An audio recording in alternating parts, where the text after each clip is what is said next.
भगवान श्री कृष्ण के चमत्कार और लीलाओं के बारे में कौन नहीं जानता है। वह भगवान विष्णु के अवतार थे। वह जो चाहे वो कर सकते थे और कई मौकों पर किया भी था। लेकिन एक ऐसा मौका भी आया था जब श्री कृष्ण को रणभूमि छोड़कर भागना पड़ा था, जिस वजह से उनका नाम रणछोड़ पड़ा था। अब आप सोच रहे होंगे कि वो तो भगवान थे, उन्हें किसी से भागने की क्या जरूरत थी। दरअसल इसके पीछे एक बेहद ही रहस्यमय कहानी है, जिसके बारे में शायद ही आप जानते होंगे। यह कहानी कुछ इस तरह है कि एक बार मगधराज जरासंध ने भगवान श्री कृष्ण को युद्ध के लिए ललकारा था।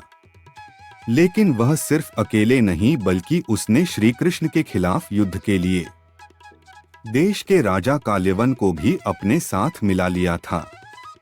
दरअसल काल्यवन को भगवान शंकर से ये वरदान मिला था कि न तो कोई चंद्रवंशी और न ही कोई सूर्यवंशी उसको युद्ध में हरा सकता है। उसे न तो कोई हथियार मार सकता है और न ही कोई अपने बल से हरा सकता है। भगवान शंकर से मिले वरदान की वजह से काल्यवन खुद को अमर और अजेय समझने लगा था। उस लगने लगा था कि कोई भी उसे युद्ध में हरा नहीं सकता है और न ही मार सकता है। जरासंध के कहने पर काल्यवन ने अपनी सेना के साथ मथुरा पर आक्रमण कर दिया।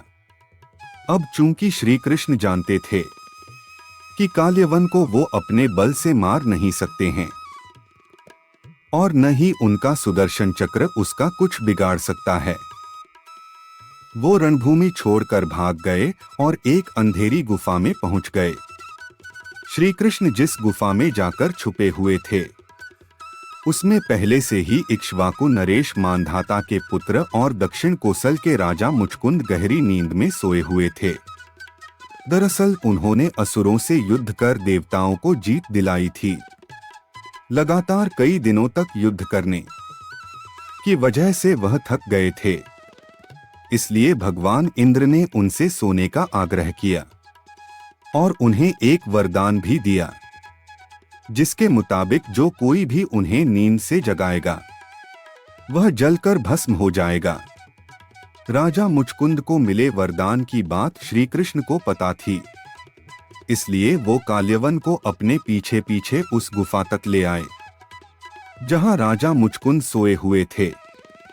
श्री कृष्ण ने काल्यवन को भ्रमित करने के लिए अपना पीतांबर राजा मुचकुंद के ऊपर डाल दिया। राजा मुचकुंद को देखकर काल्यवन को लगा कि वह श्री कृष्ण ही हैं और उससे डरकर अंधेरी गुफा में छुपकर सो गए हैं। इसलिए उसने श्री कृष्ण समझकर राजा मुचकुंद को ही नींद से उठा दिया। राजा मुचकुंद जैसे ही नींद से उठे, काल्यवन वहीं जलकर भस्म हो गया। असल में यह भगवान श्री कृष्ण की ही एक लीला थी। उन्होंने महाभारत के युद्ध में गीता का उपदेश देते हुए कहा भी था कि सृष्टि में जो कुछ भी होता है उन्हीं की इच्छा से होता है।